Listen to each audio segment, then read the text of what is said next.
वो 5 टिप्स बताने से पहले, जी हाँ, वो 5 टिप्स बताने से पहले मैं आपका एक टाइम टेबल बनाना चाहूंगा कि आपको किस तरीके से प्रिपेयर करना है, ठीक है ना।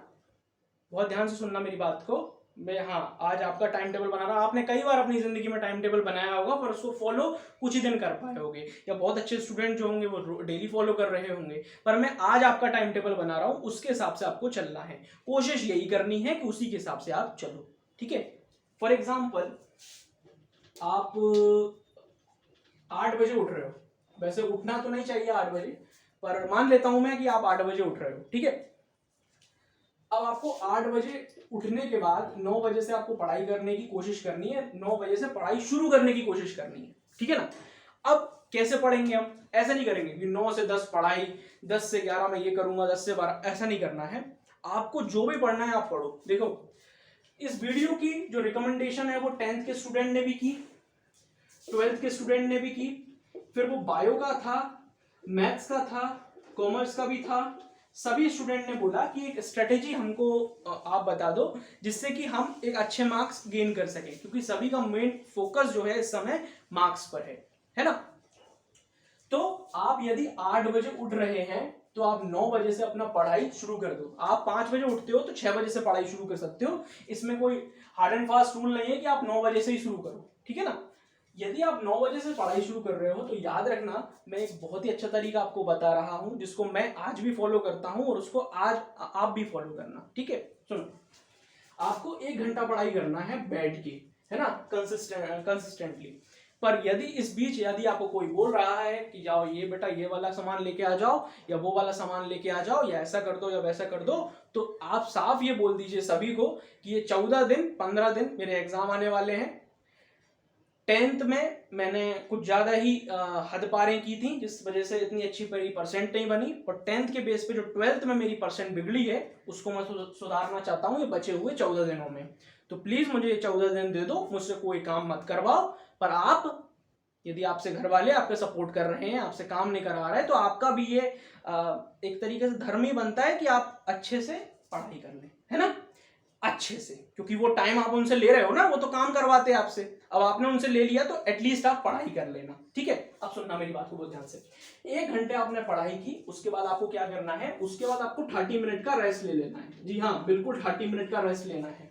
30 मिनट के रेस्ट में आपको सोना नहीं है या ज्यादा खाना नहीं है ना। आप चाहो तो थोड़ा लेट सकते हो, वो एक बात अलग है, आप थोड़ा सा खा सकते हो, वो एक बात अलग है, पर एकदम हाई डाइट नहीं करनी है और सोना नहीं है। इस बीच आप क्या करना है, 30 मिनट में मैं आपको बता देता हूँ। कोई ऐसे इंसान से बात कर सकते हो आप जो आपके लिए फेवरेबल हो, जो आपसे अच्छी अच्छी बातें करता हो, नेगेटिव बातें थोड़ी कम करता हो, हकीकत वाली बातें करता हो, ठीक है, उससे आप बात कर सकते हो। आप चाहो तो मुझे भी कॉल लगा सकते हो, नंबर मेरा डिस्क्रिप्शन और कमेंट कॉलम में मैंने दिया हुआ है, आप जानते हैं, ठीक है।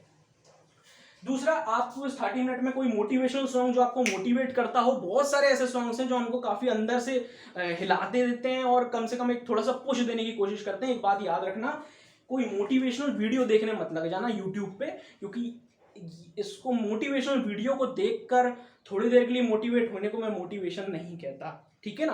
हाँ, इसलिए इस बात को याद रखना, इसलिए मैं ये सजेशन ही नहीं दे रहा, इसलिए मैं बोल रहा हूँ कोई ऐसा गाना सुन लेना या फिर इस 30 मिनट्स में, ठीक है ना। ये 30 मिनट होने के बाद 9 से 10 बज गए, 10 से 30 मिनट आपने आराम किया, 10:30 से आपको फिर 1 घंटा पढ़ना है 11:30 बजे तक, ठीक है ना। और 12 बजे तक आराम लेना है, मतलब 10:30 से आप 11:30 पढ़ोगे और फिर आधा घंटा आप आराम करोगे, 12 बज जाएंगे। फिर 12 से आपको 1 फिर से पढ़ना है, ठीक है ना। 12 से आपने 1 पढ़ा और फिर आपका 2 घंटे का आराम होना चाहिए 1 से 3 के बीच। अब मैंने क्यों बोला 1 से 3 के बीच, एक बहुत ही साइंटिफिक तरीका मैं आपको बता रहा हूं। 1 से 3 के बीच क्या होता है, 12 बजे के बाद ही होने लगता है वैसे तो, हमारी जो पावर है, जो हमारी एनर्जी सुबह जो होती है वो थोड़ी सी कम होने लगती है, हम थोड़ा आलस फील करने लगते हैं 12 बजे के बाद। ये वो चीजें हैं जो मैंने खुद ने एक्सपीरियंस की हैं इतने टाइम में, मतलब 12th के बाद शायद ज्यादा एक्सपीरियंस की हैं, फर्स्ट ईयर सेकंड ईयर के बाद ज्यादा मैंने ये चीजें एक्सपीरियंस की हैं।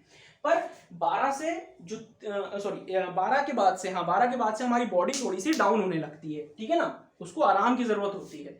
तो वैसे तो दोपहर में सोना नहीं चाहिए, पर इन 14 दिनों में आप सोना शुरू कर दो 1 से 3 के बीच, क्योंकि 10:30 से 1 घंटा आप पढ़ोगे, 11:30 से आप आराम करोगे 12, तो 12 से 1 आपको पढ़ना है, ठीक है। 12 से आप 1 जैसे ही पढ़े, उसके बाद पढ़ने के बाद आपको 1 से 3 के बीच, 1 से 3 के बीच आपको आपका खाना लंच लेना है आपको, और आपको आराम करना है, याद रखना है इस बात को, ठीक है। आप 4 भी बजा सकते हैं, आप चाहें तो, ज्यादा आराम मत करना, है ना, एकदम ही ऐसे आराम मत कर लेना कि एकदम फ्री हो जाओ किसी चीज को, ऐसा मत सोचना। फिर आप मान के चलो कोई काम आ जाता है छोटा मोटा, तो आप वो कर सकते हो उस बीच, है ना। पर आपको 4 बजे से फिर से अपनी स्टडी शुरू कर देनी है, 1 घंटे, फिर 5 बज जाएंगे, 5 बजे से फिर आपको 30 मिनट का ब्रेक लेना है। ये 30 मिनट का ब्रेक बार बार जो बोल रहा हूं मैं, ये क्यों बोल रहा हूँ 30 मिनट का ब्रेक? एक बात बहुत ध्यान से सुनना मेरी बात को। आपने स्कूल्स में देखा होगा 45 मिनट की क्लासेस रहती थी, क्यों? क्योंकि वो 1 घंटे का पैसा नहीं दे सकते थे, इसलिए नहीं। क्या होता है कि दिमाग जो होता है ना, अच्छा एक बात बताओ, दिमाग जैसे मैथ्स का पीरियड लगता था, फिर साइंस का लगता था, फिर इस चीज का, फिर उस चीज का लगता था, 45 मिनट्स के बाद लगता था ना, तो वो इसलिए लगता था क्योंकि 1 घंटे में 45 मिनट ही दिमाग चार्ज रहता है। पर मैं आपसे कह रहा हूं, आप 1 घंटा चार्ज रखो अपने माइंड को और 30 मिनट का ब्रेक ले लो। खुद से बोल लेना ये बात कि मैं 1 घंटे तक पढ़ाई करूंगा और फिर आधे घंटे का ब्रेक ले लूंगा, तो दिमाग चलता रहेगा। नहीं तो बार बार ख्याल आते रहेंगे, कभी मोबाइल पकड़ोगे, कभी दूसरी चीज पकड़ोगे, कभी कुछ पकड़ोगे, और बार बार अपनी पढ़ाई से डिस्ट्रैक्ट होते रहोगे, ठीक है। जैसे आपको 5:30 बज जाते हैं, 5:30 से फिर आपको 6:30 तक पढ़ाई करनी है, फिर आप आधे घंटे का ब्रेक ले सकते हो 7 बजे, और फिर 7 बजे से लेकर 8 बजे तक फिर आपको पढ़ाई करनी है। 8 से 9 में लोग बाग मोस्टली खाना खाते हैं, कुछ लोग पहले खा लेते हैं। तो मैंने बताया कोई भी हार्ड एंड फास्ट रूल नहीं है, इतना याद रखो कि आपको 1 घंटा पढ़ाई करनी है और फिर आधा घंटा आराम करना है। अब उस आधे घंटे के आराम में पता है क्या क्या होगा? जो 1 घंटे में आपने पढ़ा है ना, वो आपके दिमाग में चलता रहेगा, मूवमेंट होती रहेगी, होती रहेगी, होती रहेगी। आप सोचो, आपने 1 घंटा पढ़ा और 30 मिनट आप रुके रहे, आपने कुछ नहीं पढ़ा, तो उस बीच आपकी चीजें जो आपने 1 घंटे में पढ़ी हैं वो रिवॉल्व होती रहेंगी, आपके दिमाग में घूमती रहेंगी। शायद आप उस आधे घंटे में 1-2 बार कॉपी खोलने की कोशिश भी करो, तो खोल लेना, कोई बुरी बात नहीं है ना। बस एक बार लाइन में पढ़ लेना। क्यों बोल रहा हूँ पता है मैं क्यों बोल रहा हूँ ये बात? मैं इसलिए बोल रहा हूँ क्योंकि 1 घंटा पढ़ने के बाद यदि आप उसके तुरंत बाद 5-10 मिनट बाद ही दूसरा सब्जेक्ट उठा लेते हो, तो हौच पौच हो जाएगा, मतलब सब कुछ मिल जाएगा।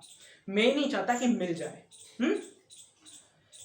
तो 9 बज जाएंगे, 8 से 9 में मोस्टली लोग खाना वाना खाते हैं। 9 से आपको 10 एक लास्ट पढ़ाई करनी है बस, है ना। 9 से 10 में आपकी जो बॉडी होगी वो काफी थकी हुई महसूस करोगे आप, क्योंकि आप सुबह से लेकर लगातार वे में चलते जाओगे। और रात का टाइम एक ऐसा टाइम होता है जिसमें पढ़ाई करने का मेरा तो कोई मन नहीं करता। मैं रिलेटिव बताऊं, या तो मेरा मोबाइल चलाने का मन करेगा, या मेरा बाहर दोस्तों के साथ घूमने का मन करेगा, या मैं बाइक लेके कहीं निकल जाऊं, ऐसा मेरा मन करता है। ऐसा बहुत सारे लोगों का मन भी करता है ना, या गाने गाने का मन, है ना। तो ये होता है, पर फिर भी हमको 14-15 दिन खुद को रोक कर रखना है और 9 से 10 के बीच लास्ट पढ़ाई करनी है। और 10 से फिर आपके पास पूरा टाइम है, आप सो सकते हो, आप चाहो तो मोबाइल चला सकते हो, पर कोशिश यही करना कि इन 14-15 दिनों में आप मोबाइल का कम से कम यूज करो। इस चैनल को सब्सक्राइब किया है तो इस वीडियो को आके देख सकते हो बस, और कोई सजेशन नहीं दूंगा इसके अलावा मैं आपको। तो it's all about your time table. अब हम चलते हैं अपनी 5 टिप्स की ओर, ठीक है, चलो।